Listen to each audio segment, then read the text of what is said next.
Hardy's Auction Service in 2-1.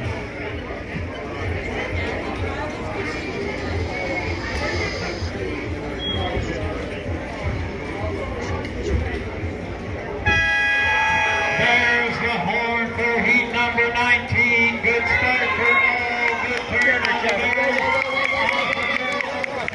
Gateway Vet Services and the Casey Peterson outfit. Hardy's Auction Service in hot pursuit and J-Max sandblasting. Blasts into corner number 1. It is Gateway Veterinary Services out in the front. Hardy's Auction Service in second place. And in third place it is J-Max sandblasting.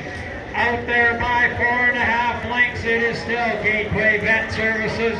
Hardy's Auction Services goes into corner 3 in second place, and J-Max sandblasting is in third as they round the corner now, trying to catch up to Gateway Veterinary Services. Down the stretch they come. It is Casey Peterson, Gateway Vet Services.